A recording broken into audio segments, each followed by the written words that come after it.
Focus करिए। हम लोग 4 चैप्टर आपका कर लिए थे लास्ट क्लास, 5वां भी चैप्टर में हाथ लगा दिए थे, बीच का 2 चैप्टर तो आ नहीं रहा है। हम लोग चैप्टर 7 कर रहे थे आपका सोर्सेस ऑफ बिजनेस फाइनेंस। नाम से पता चल रहा है कि बिजनेस के लिए हम पैसा का जुगाड़ कहाँ से करें, बिजनेस के लिए पैसा का स्रोत क्या क्या है, समझ पा रहे? तो हम आप लोग को समझाए थे कि बिजनेस के लिए पैसा हम कहाँ से जुगाड़ कर सकते हैं। या तो आप खुद का पॉकेट से लगाइए, कमा के कहीं से जमा किए हैं तो, या तो दोस्त यार से लेके लगाइए, या तो मम्मी पापा से लेके लगाइए, या तो किसी को बेवकूफ बना, यही स्रोत है। लेकिन कंपनी में तो ये स्रोत नहीं चलता है, समझ रहे हैं? तो फाइनेंस किसको बोलेंगे? देखिए, प्रत्येक बिजनेस को करने के लिए फाइनेंस चाहिए ही चाहिए। Finance is the life blood of business. Finance is the life blood of business का भाई लाइफ ब्लड होता है फाइनेंस। बिजनेस का क्या होता है भाई? लाइफ ब्लड होता है और एक बैकबोन होता है, रीढ़ का हड्डी की तरह फाइनेंस होता है। समझे क्या बोले कि नहीं समझे? तो finance is the life blood of business. 2 तरीके का पूंजी चाहिए होता है बिजनेस करने के लिए, working capital, fix capital. Working capital, working capital को सर्कुलेटिंग कैपिटल कहते हैं, रिवॉल्विंग कैपिटल कहते हैं।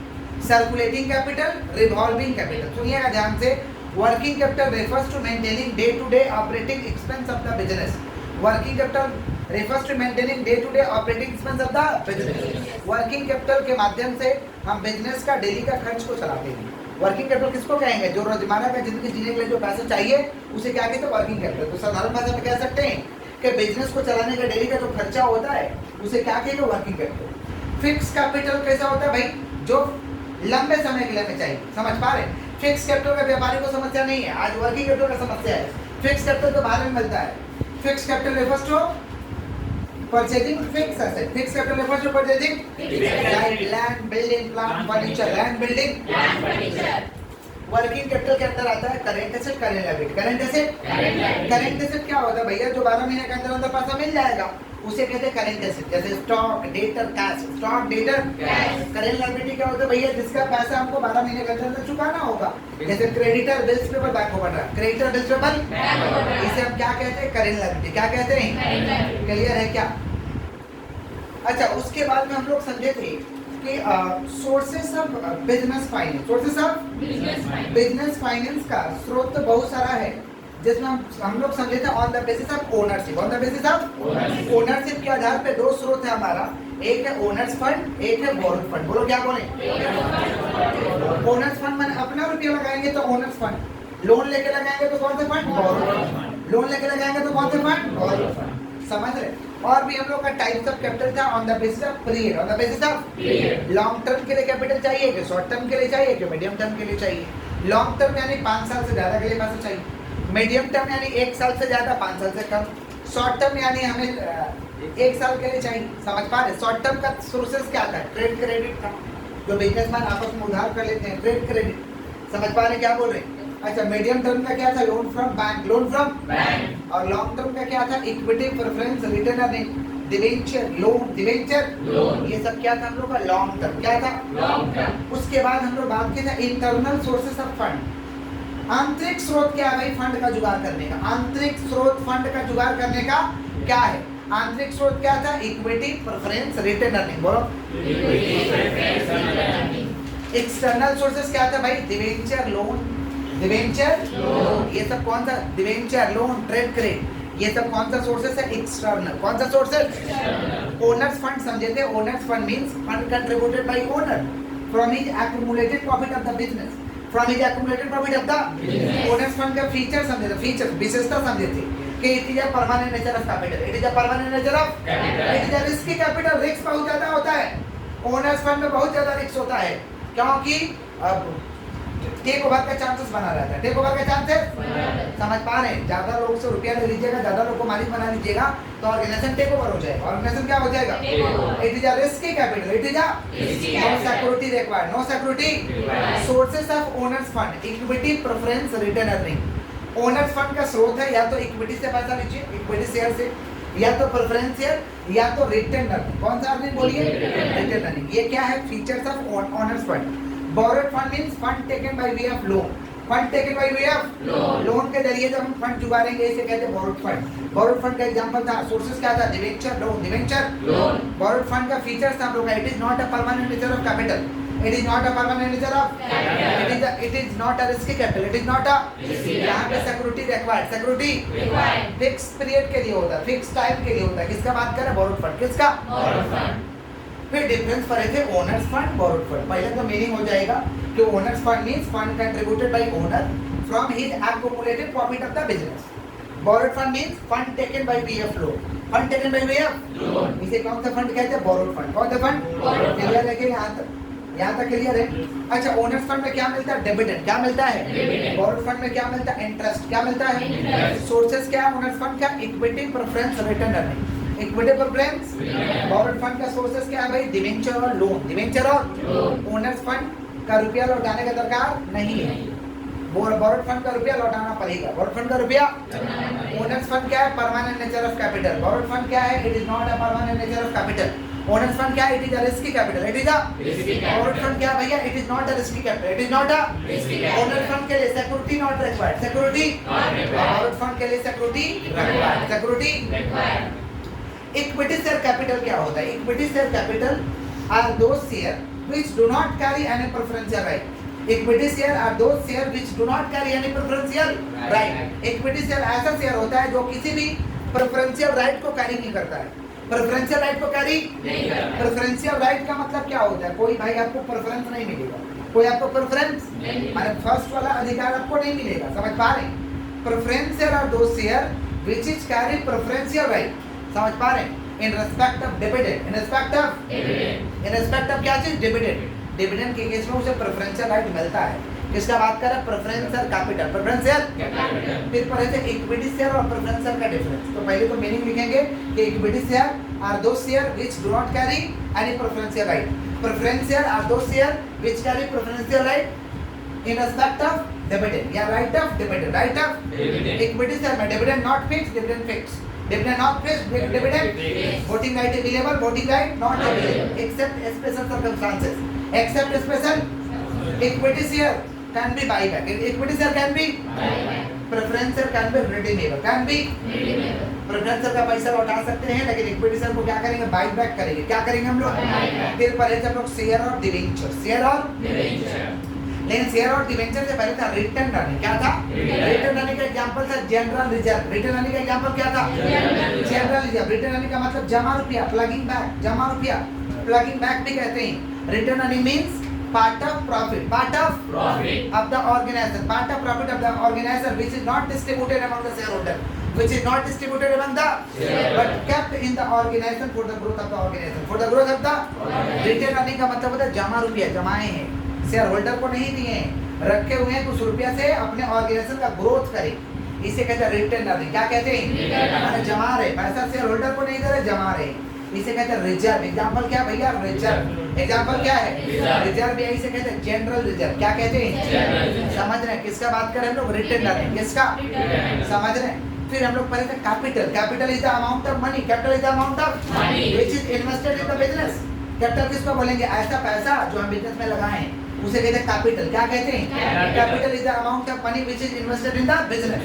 Loan capital. Loan capital means amount of money taken by way of loan. Capital taken by way of loan. Capital taken by way of loan. जब पूंजी हम loan से लेंगे, लोन के जरिए जुगाड़ करेंगे, इसे क्या कहते हैं? Loan capital. क्या कहते हैं? Watered capital. वाटर्ड कैपिटल माने बोलते हैं ना कि पानी को पैसा, जब पूंजी को पैसा की तरह बहावा, पूंजी को पैसा, पूंजी को पानी की तरह माने कंटिन्यूअसली लॉस कर रहा है, कंटिन्यूअसली. इसे कहते हैं वाटर्ड कैपिटल. क्या कहते हैं? नॉन कैश कैपिटल क्या होता है? Non cash capital R those capital which is not easily converted into cash, which are not easily converted into cash. इसे कहते हैं non cash capital. Non cash तो कैपिटल माने जो रुपया लगाए हैं. लोन कैपिटल माने लोन लेके पूंजी लगा दी.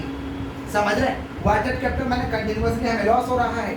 नॉन कैश कैपिटल का मतलब होता है जो आराम से कैश में कन्वर्ट नहीं कर सकते. Fictitious asset. कौन सा एसेट? कचरा का डब्बा को कहते हैं fictitious asset. Market value of asset will be zero. Market value of asset will be zero. ऐसा संपत्ति जिसका मार्केट वैल्यू जीरो है, देखो कंपनी को खड़ा करने का चार्ज होता है, डॉक्यूमेंटेशन का चार्ज होता है. ऐसे चीजों को कहते हैं फिक्टिशियस एसेट. क्या कहते हैं हम लोग? Trade credit. ट्रेड क्रेडिट तो भाई शॉर्ट टर्म लोन, एक शॉर्ट टर्म एक तरीका का लोन लेने का तरीका है.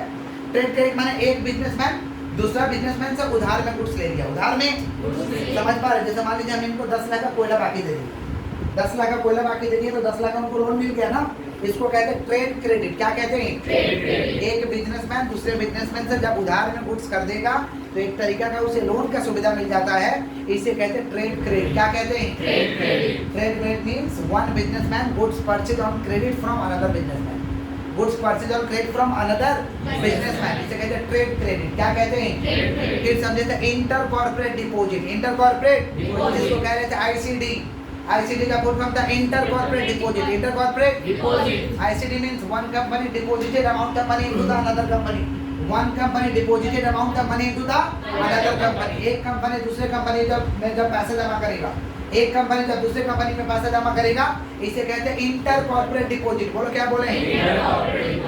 Inter corporate debenture. Debenture is acknowledgement of डेब्ट, डिवेंचर इज एक्नॉलेजमेंट ऑफ डेब्ट का एक्नॉलेजमेंट को क्या कहते हैं? डिवेंचर। क्या कहते हैं? Which is issued by the company to raise fund from debenture holder, which is issued by the company to raise fund from debenture holder. Debenture क्या होता है भैया? एक्नॉलेजमेंट का डेब्ट है। कौन इशू करता है इसे? कंपनी। कौन इशू करता है? किस लिए? रुपया लेने के लिए। किस लिए? किससे रुपया लेंगे हम? Debenture holder. किससे रुपया लेंगे?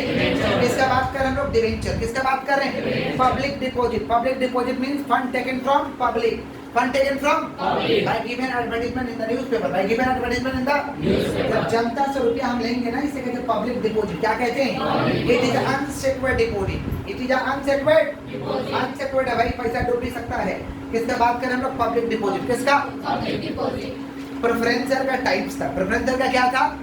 टाइप्स क्या था? कन्वर्टिबल, जो कन्वर्ट हो जाएगा। कन्वर्टिबल मतलब जो कन्वर्ट हो जाएगा। कन्वर्टिबल, कन्वर्जन तो चल रहा है, बहुत सारे लोग धर्म परिवर्तन कर ले रहे हैं, कर रहे हैं कि नहीं कर रहे? कन्वर्टिबल, कन्वर्टिबल समझ पा रहे हैं? जो कन्वर्ट हो जाएगा, जो कन्वर्ट हो जाएगा। वैसे प्रेफरेंशियल जो कन्वर्ट हो जाएगा, which is converted into another form of security, convertible। Non convertible जो कन्वर्ट नहीं होगा, जो कन्वर्ट रिडीमेबल माने जिसका पैसा लौटाना पड़ेगा। Redeemable means amount repayable at the time of fix period, at the time of fix period. Redeemable माने जिसका पैसा लौटाना पड़ेगा। इररिडीमेबल का मतलब होता है जिसका पैसा लौटाने का दरकार कब तक? जब तक है कंपनी, जब तक है कंपनी, इसे कहते हैं इररिडीमेबल। क्या कहते हैं हम लोग? Irredeemable means amount repayable. Irredeemable means amount repayable at the time of winding up of the company, at the time of winding up of the company, इसे क्या कहते हैं हम लोग? इररिडीमेबल। क्या कहते हैं? फिर हम लोग पढ़े थे आपका क्यूमुलेटिव। क्यूमुलेटिव माने arrear of preferential dividend should be carry forward to the next year. Dividend अगर बाकी रह गया, डिविडेंड अगर बाकी रह गया और क्यूमुलेटिव वाला प्रेफरेंशियल है तो ये अगला साल आपको मिलेगा। अगला साल भी बाकी रह गया तो उसका अगला साल आपको मिलेगा, माने कैरी फॉरवर्ड हो जाएगा। क्या हो जाएगा? इसे कहते हैं क्यूमुलेटिव। क्या कहते हैं? नॉन क्यूमुलेटिव माने कैरी फॉरवर्ड नहीं होगा। इस साल का डिविडेंड मिला तो ओके, नहीं मिला तो डिविडेंड भूल जाइए। नहीं मिला तो डिविडेंड इस साल का इस साल मिल गया तो ओके, नहीं मिला तो भूल जाइए। इसे कहते हैं नॉन क्यूमुलेटिव। क्या कहते हैं? पार्टिसिपेटिंग का मतलब अपना हम डिविडेंड ले लिए, प्रेफरेंशियल अपना डिविडेंड अब इक्विटी को बता रहा है, उसमें भी लाइन लग गया। जैसे घर में कोई बच्चा नहीं होता है, अपना हिस्सा का लेके खा लेता है, फिर दूसरा का बटा उसमें भी लाइन लग जाता है। इसको कहते हैं पार्टिसिपेटिंग। क्या कहते हैं? नॉन पार्टिसिपेटिंग का मतलब अपना ही अपना से मतलब हम अपना ले लिए, बात करें। इसको कहते हैं नॉन पार्टिसिपेटिंग। बोलो क्या बोले हैं? इसको क्या कहते हैं भाई? Non participating. जोर से बोलो क्या बोले हैं? रिटर्न अर्निंग समझ गए हो, प्रेफरेंशियल का टाइप समझ गए हो, इंटरनल सोर्सेस समझे हो, इक्विटी प्रेफरेंस, रिटर्न अर्निंग। और एक्सटर्नल सोर्सेस क्या? डिवेंचर और लोन। डिवेंचर और capital means amount of money which is invested in the business. समझ रहे हैं क्या बोल रहे हैं? आईसीडी हम लोग समझ गए, 50 केसेस से समझ चुके हैं। समझ पा रहे हैं क्या बोल रहे हैं कि नहीं समझ पा रहे? पक्का। शेयर और डिवेंचर का डिफरेंस पढ़ना। शेयर और डिवेंचर का डिफरेंस। तो share is a permanent nature of capital, debenture is not a permanent nature of capital. पहला चीज समझ रहे? शेयर कैन बी रिडीमेबल और बायबल, कैन बी रिडीमेबल और debenture can be redeemable. Debenture can be, debenture में क्या मिलता है? इंटरेस्ट। डिवेंचर में क्या मिलेगा? शेयर में क्या मिलेगा? डिविडेंड। शेयर में क्या मिलेगा? समझ रहे? किसका डिफरेंस का बात कर रहे? शेयर और डिवेंचर। शेयर और डिवेंचर। नेक्स्ट चैप्टर में आइए। नेक्स्ट चैप्टर हम लोग का स्मॉल बिजनेस। कौन सा बिजनेस? स्मॉल बिजनेस को कौन डिफाइन किया था? इब्रा एक्ट। कौन डिफाइन किया था? इंडस्ट्रियल डेवलपमेंट रेगुलेशन एक्ट में डिफाइन किया था कि स्मॉल बिजनेस किसको कहेंगे? ऐसा बिजनेस जो पावर के साथ काम कर रहा है और उसके पास वर्कर 50 से कम है। पावर के साथ काम कर रहा है, उसके पास वर्कर 50 से कम है, और विदाउट पावर के साथ काम कर रहा है, उसके पास वर्कर 100 से कम है, but capital does not exceed ₹5 lakh. Capital does not exceed rupees 5 lakh. पूंजी 5 लाख से ज्यादा नहीं होना चाहिए, पूंजी 5 लाख से ज्यादा ऐसे बिजनेस को कहते हैं स्मॉल बिजनेस। क्या कहते हैं? तो इब्रा एक्ट ने डिफाइन किया कि भाई अगर पावर के साथ आप काम कर रहे हैं और आपका बिजनेस 50 वर्कर से कम है पावर के साथ, माने वर्कर जो है 50 वर्कर से कम काम कर रहा है, या अगर विदाउट पावर के साथ काम कर रहे हैं और आपके पास वर्कर 100 से कम काम कर रहा है, तो आप क्या कहलाएंगे? Small business. क्या कहलाएंगे? लेकिन स्मॉल बिजनेस में इतना से काम नहीं चला, समझ पा रहे हैं? स्मॉल बिजनेस को एमएसएमई ने और डिफाइन किया। MSME is governed bye MSME act 2006। MSME के लिए हर सरकार, समझ रहे, नियम लेके आता है। स्मॉल बिजनेस हमारे देश का बैकबोन की तरह है, रीढ़ की हड्डी की तरह है। स्मॉल बिजनेस अकेला 30% जीडीपी में कंट्रीब्यूशन देता है। अकेला कितना परसेंट कंट्रीब्यूशन देता है? 30% कंट्रीब्यूशन देता है। हमारे देश का रीढ़ का हड्डी की तरह होता है। सारे सरकार नियम लेके आते हैं, सारे सरकार सुविधा लेके आते हैं। किसके ऊपर? एमएसएमई। किसके ऊपर? एमएसएमई ने पहले 2 सेक्टर में बांटा, काम को 2 सेक्टर में बांटा, मैन्युफैक्चरिंग सेक्टर, सर्विस सेक्टर। बोलो क्या बोलेंगे?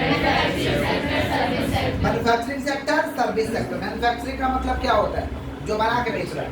सर्विस सेक्टर में जो खरीद के बेच रहा है। सर्विस सेक्टर में जो, और मैन्युफैक्चरिंग सेक्टर में जो बना के बेच रहा है। मैन्युफैक्चरिंग सेक्टर में पूंजी के आधार पे 3 प्रकार भागों में बांटा गया है, माइक्रो, स्मॉल, मीडियम। बोलो क्या बोलेंगे? Micro, small, medium. Up to 25 lakh तक का अगर आपका पूंजी है तो आप माइक्रो कहलाइएगा। अप टू 25 लाख तक का पूंजी है तो क्या कहलाइएगा? 50 लाख से ज्यादा और 5 करोड़ से कम। 25 लाख से ज्यादा और 5 करोड़ से तो क्या कहलाइएगा? स्मॉल। समझ पा रहे? अब 5 करोड़ से ज्यादा और 10 करोड़ से कम तो क्या कहलाएगा? मीडियम। क्या कहलाइएगा? सर्विस सेक्टर को भी 3 प्रकार भागों में बांटा गया है, माइक्रो, स्मॉल, मीडियम। तो ये भी आपका प्लांट एंड इक्विपमेंट, माने पूरा इन्वेस्टमेंट के आधार पे ये देखा जाएगा कि आपका पूंजी कितना है। अप टू 10 लाख तक का औकात है, अप टू 10 लाख तक का, तो आप कहाँ आएंगे? माइक्रो। कहाँ आएंगे? 10 लाख से ज्यादा 2 करोड़ से कम। बोलो क्या बोले? 10 लाख से ज्यादा और 2 करोड़ से तो कहाँ आइएगा? मीडियम। कहाँ आइएगा? 2 करोड़ से ज्यादा 5 करोड़ से कम कहाँ आइएगा? माफ करिएगा, पहले आपको 10 लाख कहाँ जाएंगे? माइक्रो। कहाँ जाएंगे? माइक्रो। 10 लाख से ज्यादा 2 करोड़ से कम कहाँ हो जाएगा हम लोग का? स्मॉल। 2 करोड़ से ज्यादा 5 करोड़ से कम मीडियम। क्लियर? माने माइक्रो के लिए आपको 10 लाख, 10 लाख से ज्यादा और 2 करोड़ से कम क्या हो जाएगा? स्मॉल। और 2 करोड़ से ज्यादा 5 करोड़ से कम क्या कहलाएगा? मीडियम। इससे आगे जाइएगा तो आप लार्ज बन जाइएगा। लेकिन स्मॉल बिजनेस का बात चल रहा है। स्मॉल बिजनेस का फीचर समझे थे, फीचर्स। स्मॉल बिजनेस का फीचर है पर्सनल कैरेक्टर। कौन सा कैरेक्टर? ये जान पहचान वाले लोग होते हैं, पर्सनल कैरेक्टर पे होता है, समझ रहे हैं? पर्सनल कैरेक्टर का बिजनेस होता है। Independent simple management. ये लोग का मैनेजमेंट कैसा होता है भैया? सिंपल होता है और ये लोग खुद अकेला करता है, किसी पे डिपेंड नहीं रहता। Independent simple management. पूंजी कैसा लगता है भैया? Limited, limited investment, limited technology. कैसा रहता है? Simple technology, simple. ये लोग लेबर से ज्यादा काम करवाता है, labour intensive technique, labour intensive. समझ पा रहे हैं? और एरिया ये लोग का कैसा रहता है भाई? Local area. कौन सा एरिया? स्मॉल बिजनेस हर गली मोहल्ला में फैला हुआ, देख लीजिएगा। हर गली मोहल्ला, हर गांव कस्बा में फैला हुआ है। समझ रहे हैं क्या बोल रहे हैं? आप गली के अंदर भी देखिएगा ना, अंदर में घूमती पड़ा हो, समझ रहे हो? सारे के सारे कौन सा? Small business. कौन सा? गली गली में है, समझ पा रहे? हर गांव कस्बा में है स्मॉल बिजनेस। अच्छा, स्मॉल बिजनेस का हमारे देश में रोल क्या है? नौकरी देता है। क्या देता है? Employment generation. भाई थोड़ा सा बिजनेस बढ़ जाएगा, 1-2 जन को रोजगार तो देंगे ही देंगे। Employment generation. कौन सा जनरेशन? और क्या? Balance regional development. हर सेक्टर के लोग ग्रोथ करवाता है, हर सेक्टर के लोग ग्रोथ करवाते हैं। जैसे कहते हैं balance regional development, balance regional mobilisation of local resource. Local resource का लोग इस्तेमाल कर देता है, जैसे फ्रेश टैलेंट से काम करवा लेना, इसको कहते हैं mobilisation of local resource. Mobilisation of, समझ रहे? Optimisation of capital. पूंजी का लोग पूरा पूरा प्रयोग करता है। देखिएगा ये लोग का दुकान में मालिक कितना रहता है? सब तो रोड में रहता है, दुकान तो छोटा रहता है। Optimisation of capital, optimisation of, समझ रहे हैं? Opportunity for entrepreneurship. एंटरप्रेन्योरशिप के लिए, एंटरप्रेन्योरशिप के लिए एक अपॉर्चुनिटी है कि हम भी ऐसा बिजनेस को चालू कर सकते हैं। इसको कहते हैं अपॉर्चुनिटी फॉर एंटरप्रेन्योरशिप। बोलो क्या बोले? Opportunity for entrepreneurship. और क्या भैया? Social utility. समाज में जरूरत है। स्मॉल बिजनेस जहाँ नहीं रहता हम लोग बोलते हैं कि कैसा एरिया है, छोटा छोटा बिजनेस नहीं है, सामान कितने में बहुत दिक्कत हो रहा है। सोशल यूटिलिटी, समाज में इसका जरूरत भी है। तो क्या क्या काम है भैया? Employment generation, balance regional development, balance regional mobilisation of local resources, optimisation of capital, optimisation of opportunity for entrepreneurship और सोशल यूटिलिटी। कौन सा यूटिलिटी? प्रॉब्लम है स्मॉल बिजनेस को, बहुत प्रॉब्लम हमारे देश में। महा प्रॉब्लम फंड का कमी है, शॉर्टेज ऑफ फंड। रुपया नहीं है लोगों के पास बिजनेस करने का, shortage of fund, shortage of raw material and power. Raw material का कमी है, पावर का कमी है इन लोगों के पास, समझ पा रहे? पावर माने इलेक्ट्रिसिटी, छोटा छोटा व्यापारी गांव कस्बा में रखता है तो जनरेटर का सुविधा नहीं, जनरेटर समझ रहे? इलेक्ट्रिसिटी कट जाएगा तो बंद हो जाएगा production. Shortage of raw material and power, बोलो क्या बोल रहे हैं? बैकडेटेड टेक्नोलॉजी, ये लोग का टेक्नोलॉजी बहुत पुराना है, मोहनजोदड़ो हड़प्पा वाला। इम्परफेक्ट ऑर्गेनाइजेशनल सेटअप, ये लोग का ऑर्गेनाइजेशन का सेटअप परफेक्ट नहीं होता, अच्छे से नहीं होता है। कैसे होता है भैया? इम्परफेक्ट। कैसा होता है? समझ रहे हैं क्या बोल रहे हैं? लैक ऑफ ट्रेंड पर्सोनल, ये लोग के पास भाई ट्रेंड पर्सोनल नहीं होता, कर्मचारी ट्रेंड नहीं होता, समझ रहे हैं? और ये लोग का बिजनेस तो हमेशा बीमारी रहता है, सिकनेस। कौन सा? ये महा प्रॉब्लम है, problem of small business, problem of तो प्रॉब्लम क्या क्या भैया? Shortage of fund, shortage of backdated technology, shortage of raw material and power, shortage of raw material and power, समझ रहे? इम्परफेक्ट ऑर्गेनाइजेशनल सेटअप, समझ पा रहे हैं? सिकनेस रहता है। और क्या? Lack of trained personnel, lack of trained, लोगों का कर्मचारी भी जो रहते हैं भाई ट्रेंड नहीं होता। अच्छा, डीआईसी का फुल फॉर्म समझते हैं, district industry centre, district industry centre. फिर हम लोग समझते हैं एनएसआईसी का full form, national small industries corporation, बोलो क्या बोले? नेशनल स्मॉल इंडस्ट्रीज कॉर्पोरेशन का काम क्या, सुन लीजिएगा। नेशनल स्मॉल इंडस्ट्रीज कॉर्पोरेशन का काम था गवर्नमेंट का ऑर्डर को प्रोक्योर करना, कॉन्ट्रैक्ट करना स्मॉल स्केल यूनिट के साथ। गवर्नमेंट का ऑर्डर को क्या करना? प्रोक्योर करके स्मॉल स्केल यूनिट के साथ क्या कराना? कॉन्ट्रैक्ट करा देना। क्या कराना? स्मॉल स्केल यूनिट को क्या देना? हेल्प देना। मशीनरी वगैरह नहीं है तो मशीनरी वगैरह दे दे। ये एनएसआईसी का काम है और डीआईसी का भी जिला स्तर पे काम है, समझ पा रहे? डीआईसी का फुल फॉर्म क्या था? डिस्ट्रिक्ट इंडस्ट्रीज सेंटर, बोलो क्या बोले? चैप्टर 9 में आता है इंटरनल ट्रेड। इंटरनल ट्रेड को समझाया था, देश के सीमा के अंदर, अपने देश के अंदर वस्तुओं और सेवाओं का खरीद बिक्री करेंगे, इसे कहते हैं इंटरनल ट्रेड। क्या कहते हैं? Internal trade refers to buying and selling of goods and services with in the geographical boundary of a country. Internal trade refers to buying and selling of goods and services with in the geographical boundary of a country. जब वस्तुओं और सेवाओं का खरीद बिक्री अपने देश के सीमा के अंदर, अपने देश के अंदर करेंगे, इसे कहते हैं इंटरनल ट्रेड। क्या कहते हैं? इंटरनल ट्रेड दो तरीका का होता है भैया, होलसेल ट्रेड, रिटेल ट्रेड। बोलो क्या बोले? Wholesale trade, retail trade. Wholesale trade means buying and selling of goods इन कौन सा क्वांटिटी? Large quantity. कौन सा क्वांटिटी? ज्यादा मात्रा में गुड्स और वस्तुओं का खरीद बिक्री करेंगे, इसे कहते हैं हम लोग क्या चीज? होलसेल। क्या कहते हैं? थोड़ा थोड़ा किनेंगे, थोड़ा थोड़ा बेचेंगे, इसे क्या कहते हैं? Retail trade. क्या कहते हैं? Retail trade means buying and selling of goods in small quantity. इन कौन सा क्वांटिटी? इसे कौन सा ट्रेड कहते हैं? Retail trade. कौन सा trade? Features of internal trade हम लोग समझे थे। इंटरनल ट्रेड को होम ट्रेड भी कहते हैं। फीचर्स ऑफ इंटरनल ट्रेड क्या भाई? Movement of goods with in the country, goods का लेन देन देश के अंदर होगा। Payment in national currency, payment in local mode of transport इस्तेमाल होता है, local mode of transport. Very few formality, formality भी ज्यादा नहीं अपने देश में। ये सब फीचर्स था किसका? Internal trade. किसका फीचर्स?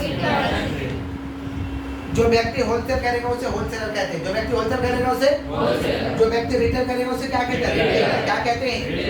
होलसेलर का फंक्शन था भैया। होलसेलर का काम क्या? खरीद के रखना, बाइंग करना, स्टोरेज करना, बाइंग करना और क्या करना? स्टोरेज करना। बाइंग, स्टोरेज, बोलो क्या बोले?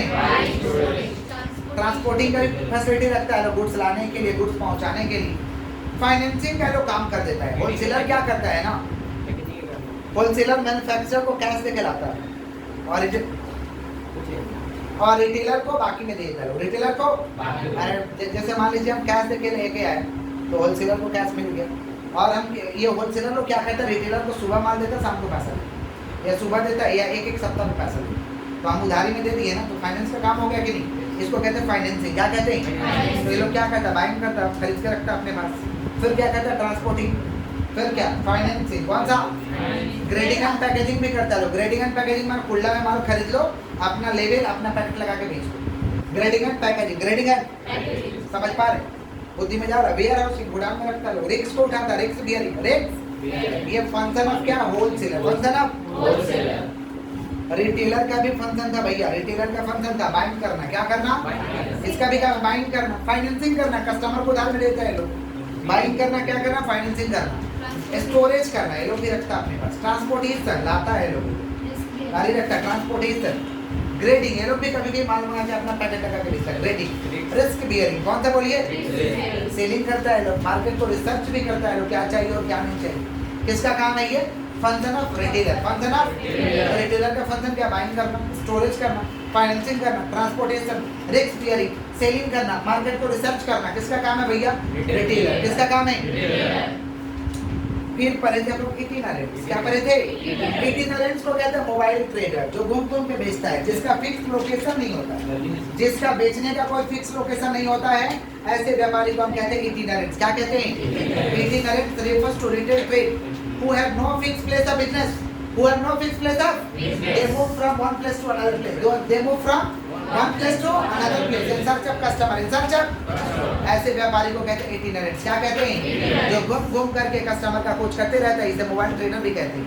इटिनरेंट्स को मोबाइल ट्रेडर कहते हैं। जैसे हॉकर एंड पैडलर, हॉकर देखिए वह एक हॉकर हाथ में लेके घूमते रहता है, hawker and peddler. Street trader, street trader कैसा होता है भैया? हर रेलवे स्टेशन, हर समझ पा रहे हैं, जहाँ पे भीड़ भाड़ होता है वहाँ पे लोग रहते हैं, इसे कहते हैं स्ट्रीट ट्रेडर। क्या कहते हैं? समझ, सिनेमा हॉल के पास, पार्क के पास, इसे कहते हैं स्ट्रीट ट्रेडर। मार्केट ट्रेडर माने खाली मंगलवार को माल बेचेंगे, खाली संडे को बेचेंगे, मंगला बाजार, संडे बाजार, इसे कहते हैं मार्केट ट्रेडर। क्या कहते हैं? चिप जैक्स कैसा होता है? लोग हर एरिया में कोई स्टॉल लगाता है कुछ दिन के लिए, भाड़े में लेके आके बेच के चला जाता है, इसे कहते हैं चिप जैक्स। ये सब इटिनरेंट से। फिक्स शॉप, रिटेलर, रिटेलर्स का टाइप समझे, दो तरीका का रिटेलर है, इटिनरेंट, फिक्स शॉप। इटिनरेंट समझ लिया, hawker peddler, market trader, cheap jacks, street trader. अब हम लोग बात करें फिक्स शॉप। किसका बात कर रहे हैं? फिक्स शॉप में दो तरीका का बिजनेस है, small scale, large scale. Small scale, small scale में स्ट्रीट स्टॉल, हर रास्ते के क्रॉसिंग में रहता है, उसे स्ट्रीट स्टॉल कहते हैं। देखिएगा कॉर्नर में जो भी दुकान है तो खूब चलता है, street stall. Second hand goods shop, second hand goods खरीदना होगा, आ जाएगा चोर बाजार, जूता वगैरह मिल जाएगा। Second hand goods shop, book खरीदने आप लोग कॉलेज स्ट्रीट जाते हैं, second hand goods shop, second hand समझ पा रहे हैं। फिर क्या भैया? सिंगल लाइन स्टोर, एक ही तरीका का प्रोडक्ट बेचेंगे, एक ही तरीका का, समझ रहे हैं? Single line store, single line समझ रहे हैं कि नहीं समझ रहे? एक ही तरीका का प्रोडक्ट बेचेंगे, दूसरा तरीका का प्रोडक्ट नहीं बेचेंगे। चप्पल बेचे तो खाली चप्पल बेचेंगे, सिंगल लाइन। स्पेशलिटी स्टोर, हम खादिम्स का खाली चप्पल बेचेंगे, हम खाली रेमंड्स का कपड़ा बेचेंगे, स्पेशलिटी। आगे बढ़ते हैं। फिक्स लार्ज स्केल में भैया डिपार्टमेंटल स्टोर है, बिग बाजार गए हो, बिग बाजार is a departmental store, large variety of goods, large variety of goods kept under one roof, kept under बहुत सारे गुड्स रखा रहेगा एक छत के नीचे, इसे कहते हैं डिपार्टमेंटल स्टोर। बिग बाजार गया है कभी? तुमको तो ले जाएंगे, वादा की है। चलो आगे बढ़ो। चेन स्टोर क्या होता है भैया? एक ही जैसा सब जगह रहेगा, एक ही जैसा, टमाटा का, श्री लेदर का, इसे कहते हैं चेन स्टोर। उसके बाद क्या भाई? मेल ऑर्डर हाउसेस है, गुड्स रिसीव करेंगे, ऑर्डर रिसीव करेंगे, पोस्ट से गुड्स भेजेंगे पार्सल से, ऑर्डर रिसीव, पोस्ट गुड्स भेजेंगे पार्सल से, इसे कहते हैं मेल ऑर्डर। सुपर बाजार, एम बाजार इज सुपर बाजार, कोलकाता बाजार इज सुपर बाजार। छोटा मोटा रहता है लाइक डिपार्टमेंटल स्टोर, बट छोटा रहता है, इसे सुपर कहते हैं। Shopping mall, money square is a shopping mall. Shopping mall क्या होता है? Large complex of building, large complex of building, बहुत सारे दुकान रहेगा, बहुत सारे लोग, इसे कहते हैं shopping mall. Automatic vending machine, petrol pump पे देख लेना, बटन दबाते ही तेल वजन हो जाता है, बटन दबाते ही तेल वजन हो जाता है, इसे कहते हैं ऑटोमेटिक वेंडिंग मशीन। ऑटोमेटिक माने आप खाली बटन दबाइए, प्रेस करिए, आपका वजन हो जाएगा, इसे कहते हैं ऑटोमेटिक वेंडिंग मशीन। बोलो क्या बोले हैं? Automatic vending machine. फिर हम लोग समझे थे फीचर्स ऑफ डिपार्टमेंटल स्टोर। बोलो क्या बोले हैं? डिपार्टमेंटल स्टोर का फीचर समझे थे भैया। फीचर्स क्या हो सकता है? लार्ज साइज, कौन सा साइज? छोटा आकार का होता है क्या? बड़ा आकार का होता है, लार्ज साइज, कौन सा साइज? सेंट्रल लोकेशन, गांव देहात में थोड़ी खोलेंगे, मेन सिटी में खोलेंगे, मेन जगह में खोलेंगे। सेंट्रल लोकेशन, सेंट्रलाइज परचेज, एक जगह से खरीदेंगे, सब जगह रख के भिजवाएंगे।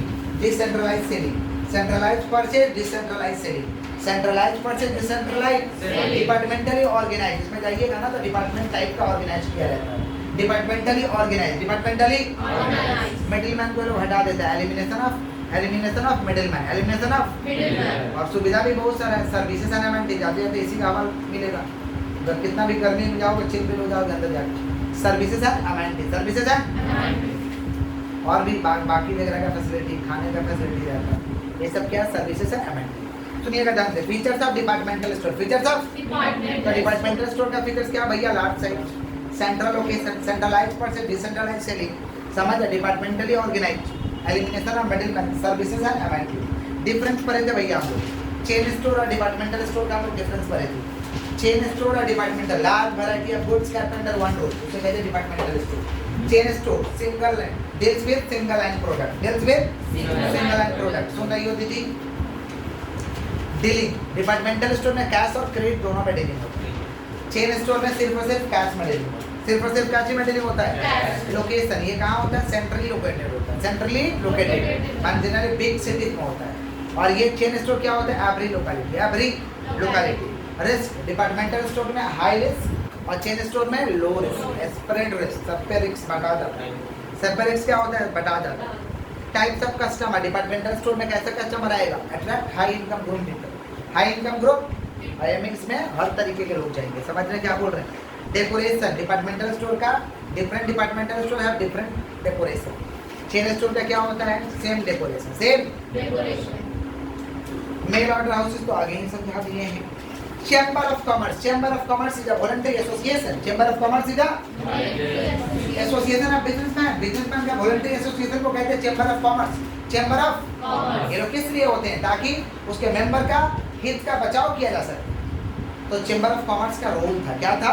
रोल था, फीचर्स था, फंक्शन था, protecting the interest of member, protecting the interest of member का हितों का बचाव किया जाए, मेंबर का हितों का क्या किया जाए?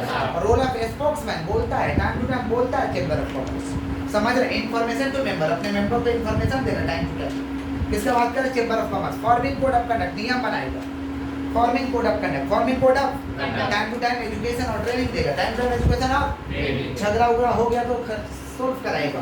रिमूवल डिस्प्यूट्स, रिमूवल जैसे देखिए चैम्बर ऑफ कॉमर्स ने हड़ताल करके तो सोना के केस में 3 महीने तक सोना दुकान बंद रहा ऑल ओवर इंडिया का। चैम्बर ऑफ कॉमर्स ने हड़ताल किया था, कितना % टैक्स नहीं चलेगा, लेकिन मोदी सरकार कुछ भी नियम चेंज करके अब ये लोग चुप हो जाते हैं। उसके बाद सब नॉर्मल चल गया।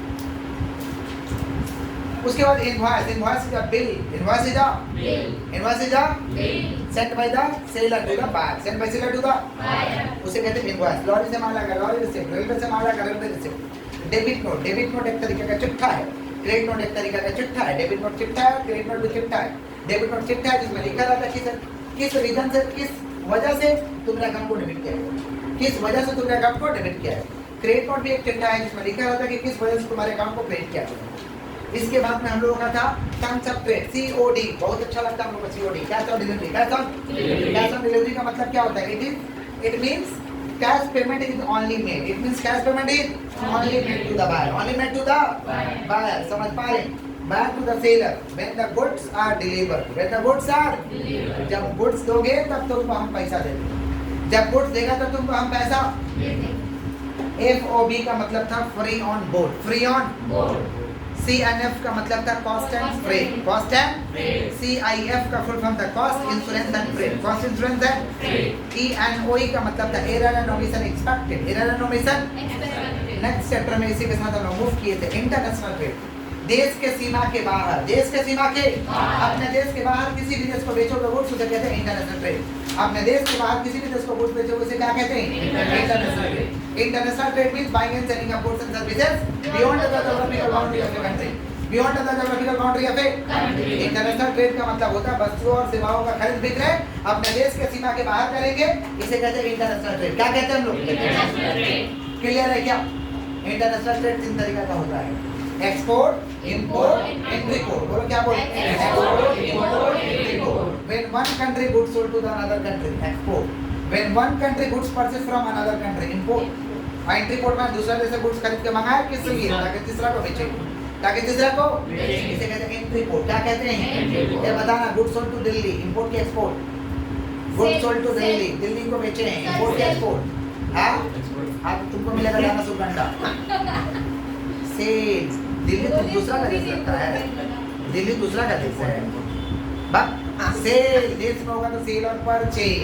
दूसरा देश में बेचोगे तो export. Goods sold to Bangladesh, export. Goods purchase from China, import. China से गुड्स खरीदेंगे, इंपोर्ट। दूसरा देश में बेचेंगे, एक्सपोर्ट। समझे? चलो कोई बात नहीं। किसका बात करें? International trade. किसका बात करें? International trade. इंटरनेशनल ट्रेड का फीचर्स क्या हो सकता है भैया? 2 और मोर कंट्री, 2 और 2 से अधिक देश चाहिए, 2 से अधिक देश। हाई रिस्क, रिस्क बहुत है, रिस्क का कमी नहीं है। लेंथी प्रोसीजर, बहुत प्रोसीजर है बाबा, बहुत नियम, लेंथी प्रोसीजर। समझे? पेमेंट इन कौन सा currency? Foreign currency. Payment in कौन सा करेंसी? रेस्ट्रिक्शन बहुत सारा है, लैंग्वेज अलग अलग है। डिफरेंट लैंग्वेज, डिफरेंट लैंग्वेज, अलग अलग लैंग्वेज को समझना आसान बात थोड़ी ना होता है।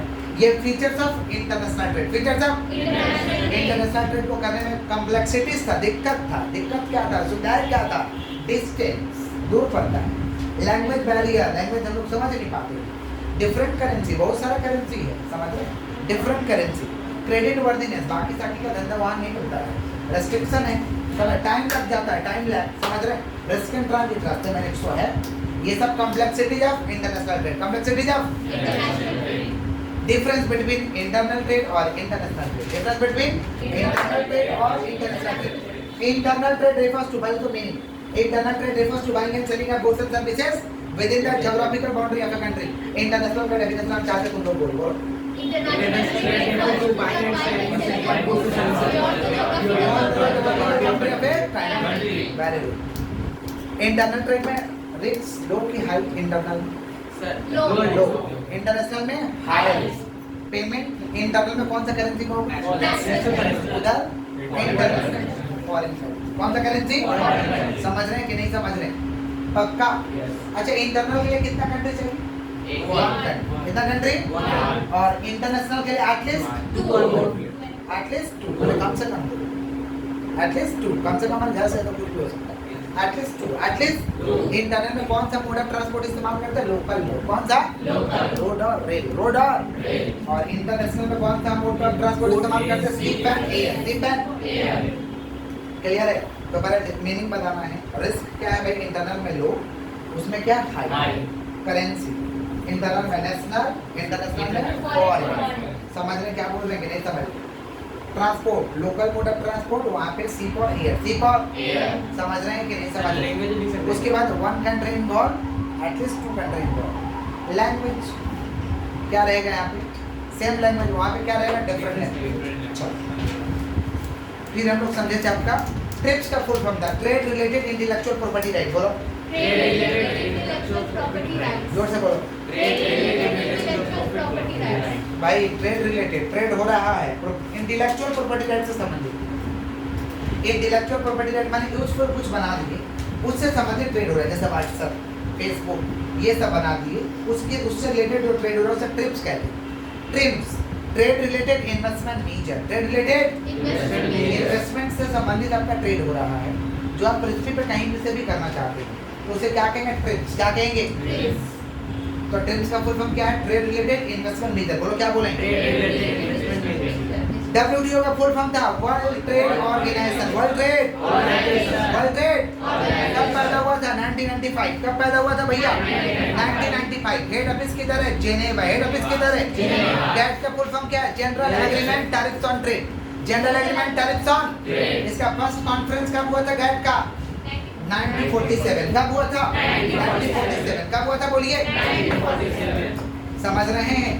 Bill of entry is prepared by importer, bill of entry is prepared by importer, when the goods arrival at port, when the goods arrival at port, bill of entry कौन बनाता है, इंपोर्टर, जब गुड्स आने वाला रहता है, port पे goods आने वाला रहता है, तो कौन बनाता है, ये इंपोर्टर, कौन बनाता है, इंपोर्टर, किस लिए, custom duty charge on the basis of bill of entry, custom duty charge on the basis of bill of entry, bill of entry के आधार पे कस्टम ड्यूटी चार्ज होगा, बिल ऑफ एंट्री के आधार पे कस्टम ड्यूटी चार्ज होगा। Shipping bill कौन बनाएगा, exporter, कौन बनाएगा, सर्टिफिकेट ऑफ ओरिजिन बताता है कि किस जगह से गुड्स आ रहा है, ताकि हम कंसेशन ले सके, इसे कहते हैं certificate of origin, certificate of origin. EU का फुल फॉर्म था यूरोपियन यूनियन, आईएमएफ का फुल फॉर्म क्या था, इंटरनेशनल मॉनेटरी फंड, बोलो क्या बोले हैं, आईएमएफ का स्थापना कब किया गया था, आईएमएफ 1944, गैट का फुल फॉर्म क्या था, general agreement tariffs on trade, general agreement tariffs on trade, और एक और टी वाला का भी फुल फॉर्म था GATT, general agreement trade on services, बोलो क्या बोले हैं, एक वो गैट था, लास्ट में लिखवाए थे गैट का, समझ रहे हैं, general agreement trade on services, general agreement on trade in services, head office किधर है, जेनेवा में, कहाँ है, आईएमएफ का full form international monetary fund, WTO कब बना था भाई, 1995। डब्ल्यूटीओ का ऑब्जेक्टिव क्या है, डब्ल्यूटीओ का ऑब्जेक्टिव क्या, promote multilateral trade, promote multilateral trade, सारे देशों में ट्रेड करवाना, ये काम है, promote multilateral trade, promote multilateral to solve dispute, समझ पा रहे, अगर डिस्प्यूट हो गया ट्रेड से लेकर के भाई तो उसे सॉल्व करवाएगा, पुअर कंट्री को मदद करेगा, पुअर कंट्री को। और तो implement new world trade agreement, तो इम्प्लीमेंट न्यू वर्ल्ड, नया वर्ल्ड ट्रेड एग्रीमेंट जो बना है उसे लागू करवाएगा, यही है डब्ल्यूटीओ का काम। प्रमोट मल्टीलेटरल ट्रेड, तो implement new world trade agreement, trade dispute को खत्म करेगा वर्ल्ड वाइड पे, वर्ल्ड समझ रहे हैं। और पुअर कंट्री को मदद करता है, पुअर कंट्री को किसका बात कर रहे हैं लोग, डब्ल्यूटीओ, किसका बात कर रहे हैं, डब्ल्यूटीओ, किसका बात कर रहे हैं बोलिए, समझ रहे हैं कि नहीं समझ रहे हैं। वर्ल्ड बैंक का भी फंक्शन समझे थे, वर्ल्ड बैंक क्या देता है, प्रोवाइड टेक्निकल सर्विसेज देगा, वर्ल्ड बैंक लोन देता है ना भाई सारे देशों को, तो प्रोवाइड टेक्निकल सर्विसेज देगा, समझ रहे हैं क्या बोल रहे हैं। Grant loan to member country, grant loan to member country को क्या देता है, वर्ल्ड बैंक लोन देता है, क्या देता है, जो जो मेंबर होगा उसे लोन देगा, समझ रहे हैं। Provide loan to private investor को भी लोन देता है, प्राइवेट इन्वेस्टर को भी, जैसे बोले ना हमारे स्टेट की मुख्यमंत्री, समझ पा रहे 2000 करोड़ लेकर के आए, समझ पा रहे। प्रोवाइड लोन टू कौन सा, प्राइवेट इन्वेस्टर, कौन सा बोलिए। उसके बाद क्या था, grants loan for a particular project, particular project के लिए भी लोन देता है। तो वर्ल्ड बैंक जो सबको लोन देगा, तो इसका काम क्या, वर्ल्ड बैंक का टेक्निकल सर्विस देगा, टेक्निकल सर्विस, तकनीक बताएगा किस तरीके से चलाना बैंकिंग सेक्टर, बैंकिंग सेक्टर के लिए क्या जरूरी है ये बताएगा वर्ल्ड बैंक, समझ पा रहे। Provide technical services, provide technical services, provide loan to member country, provide loan to private investor, समझ पा रहे क्या बोल रहे हैं। Grant loan for a particular project, grant loan for a particular project, समझ रहे हैं कि नहीं समझ रहे हैं। सर्टिफिकेट ऑफ ओरिजिन कंसेशन के लिए जरूरत होता है, क्या चीज के लिए जरूरत होता है, bill of landing, bill of landing कौन बनाएगा, शिपिंग कंपनी, कौन बनाएगा, समझ रहे हैं। वो कंफर्मेशन देता है कि भाई हमारे शिप पे गुड्स लोड हुआ है, इसे कहते हैं बिल ऑफ लैंडिंग, क्या कहते हैं, इसे क्या कहते हैं भैया, बिल ऑफ लैंडिंग, बोलो क्या बोले हैं। और बिल ऑफ एंट्री तो समझ ही गए हैं, कौन बनाएगा, इंपोर्टर, कौन बनाएगा, इसी के आधार पर कस्टम ड्यूटी चार्ज होगा, इसी के आधार पर कस्टम ड्यूटी समझ। Letter of credit, letter of credit कौन इशू करता है, इंपोर्टर का बैंक, कौन इशू करता है, समझ रहे। लेटर ऑफ क्रेडिट लिखवाए थे कि it is a guarantee letter issued by the importer bank, ये गारंटी लेटर है भाई, कौन इशू करता है, इंपोर्टर का bank, stating that it will honour the export bill to the bank of the exporter up to the certain amount. इसमें guarantee लिखा रहता है कि भाई एक्सपोर्ट बिल का हम भुगतान करेंगे, एक्सपोर्ट बिल का क्या करेंगे, हम भुगतान करेंगे, समझ पा रहे, किसको देंगे, एक्सपोर्टर को, up to the certain amount लिखा रहता है। ये गारंटी का एक्चुअल लीटर है, समझ पा रहे, कौन देता है, इंपोर्टर का बैंक, कौन देता है, जो दूसरा देश से बेच रहा है वो कौन है, एक्सपोर्टर, कौन है, उसको बोलते हैं हम तुमको पैसा दे देंगे, टेंशन मत। ये कहाँ लिखा रहता है, लेटर ऑफ क्रेडिट, कहाँ लिखा रहता है, एलओसी, एलओसी, इसी का तो घपला था रे बाबा, नीरव मोदी का 11,000 करोड़, इसे कहना letter of credit, letter of. उसके बाद क्या था, क्लोज इंडेंट, विस्तार में समझाएंगे, ऑर्डर देंगे, विस्तार में समझाएंगे, इसको कहते हैं क्लोज इंडेंट, क्या कहते हैं, डिटेल में समझाएंगे एकदम बैठा कर, समझे। क्या लिखवाए थी, close indent is that type of indent in which the importer gives full detail, पूरा डिटेल देगा, full details regarding the quality and price of the goods to be sent, पूरा का पूरा डिटेल इंफॉर्मेशन दे देंगे जो आपको भेज रहे हैं, समझे। इसे कहते हैं क्लोज इंडेंट, क्या कहते हैं, क्लोज इंडेंट, पूरा समझाएंगे, विस्तार में समझाएंगे, टेंशन मत लीजिए, समझ रहे, इसे कहते हैं close indent. Bill of landing, bill of landing is an important document, bill of landing is an important issued by, कौन इशू करेगा, इशूड बाय शिपिंग, तो इट्स एजेंट, अपने एजेंट को, शिपिंग कंपनी बनाएगा, किसको बनाएगा, to its agent, it acknowledgement of receipt of the goods by the shipping company, shipping company बोलता है कि हमने गुड्स रिसीव किया अपने शिप पे, ये मेरा एक्नॉलेजमेंट है, हमारा क्या है ये, इसे कहते हैं बिल ऑफ लैंडिंग, क्या था, एक्सपोर्ट प्रोसीजर का सिर्फ पॉइंट बोलते रहे हैं, समझाने को थोड़ा बहुत टाइम लग जाएगा।